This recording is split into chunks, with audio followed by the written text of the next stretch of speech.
Okay, so we've been talking about karma. Yeah, and then we got on to compassion for a week, and now we're back to karma. And we talked about the ways in which we create karma, the 10 non-virtues, the 10 virtues, and how each of them requires 4 parts to be a complete action: the object, the attitude or motivation, the action, and the completion of the action. And then each full karmic action like that has all 4 parts complete, then has 3 results. But one of the results is divided into 2. So sometimes you hear 4 results. Okay, and these results all 4 come only if the action has been complete with the 4 parts and it hasn't been purified. The first is what's called the ripening result, or the maturation result, and this is how the karma ripens in terms of what rebirth we take. So whether we're born, which realm we're born into. Okay, the exact specifics of the rebirth, whether we have these people as parents and that kind of stuff, that is due to karma, but that is more of a completing result, not the ripening result of the realm that you're born into. Then the second one is karma that corresponds to the cause, and it corresponds to the cause in 2 ways. One is and here's the one that is divided into 2 parts. So the first way is that the result corresponds in terms of the experience. In other words, what we did, what experience we gave to others, we now experience ourselves. So if we criticized others, then it ripens when we're born again humans that we get criticized. If we stole from others, then the karma ripens that we get stole from. People steal from us, okay? The second part of that way that karma can be corresponding is in terms of the habitual tendency to do the action.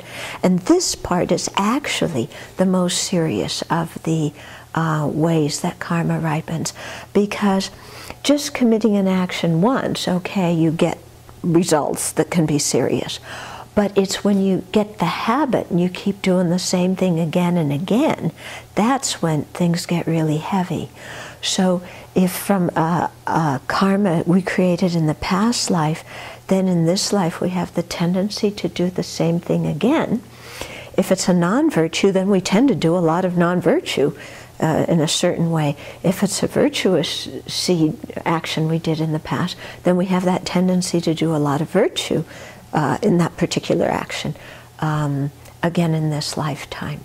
So that habitual tendency is quite important. And we can really see that in our lives, can't we? How kids are born with certain tendencies, and then of course their parents can encourage the tendencies or discourage them, and that really has a strong imprint. But what the kid comes in with, and so if we have, we can look in certain actions, virtuous actions that we do very easily, or kind mental states, virtuous mental states that come very easily. That's a result of having developed them in previous lives and having that habitual energy. So we can thank whoever we were for those characteristics, whoever we were in previous life. We can thank them for those parts of ourselves that are virtuous and kind of more easy to activate.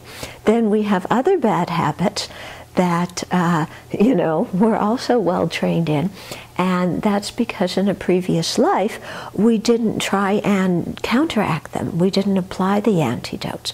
We just kept doing them. We developed that habit, so that habit continues. So that's why it's really important in this life to try and deal with the habitual negative actions that we do, so that next life we don't have to carry those things on, or if they're there, they're very weak.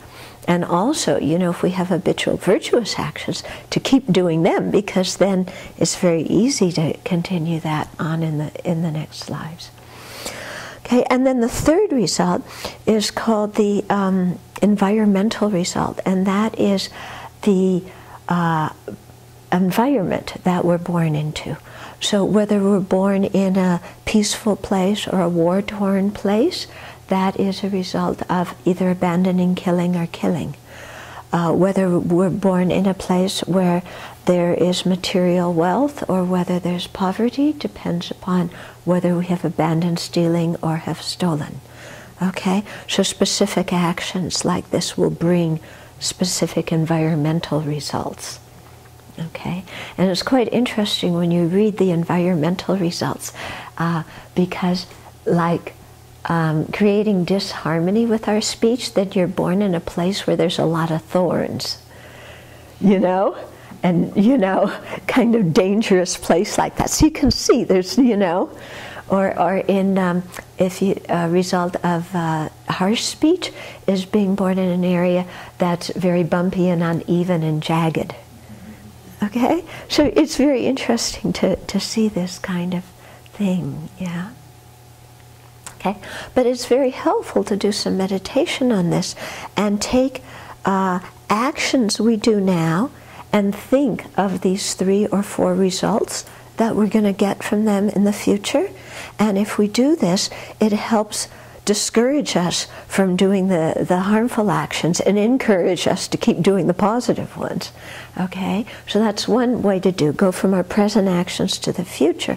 Another way to meditate on this is see what kind of situation we have now, our human rebirth, what kind of things happen to us, what tendencies we have, what kind of environment we're born in, and then trace back to that the kinds of karmas we must have created in a previous life that have ripened in our present circumstances, both conducive and the ones that aren't so conducive.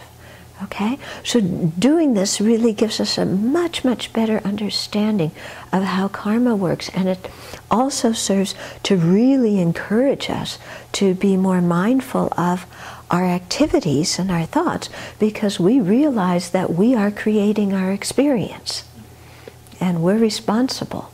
So it really motivates us to do something. Okay? And it also helps us to develop more compassion for others, because we see often that maybe their habitual actions or maybe the situations they're born into, these are due to karma, you know, not because the people necessarily, you know, did something non-virtuous in this lifetime, but, you know, because of previous karma, and so thus to have compassion for them. Okay? Reflecting on this also encourages us to purify and to make strong dedication prayers. Okay? So very, very helpful to do some meditation and really apply it to our own lives.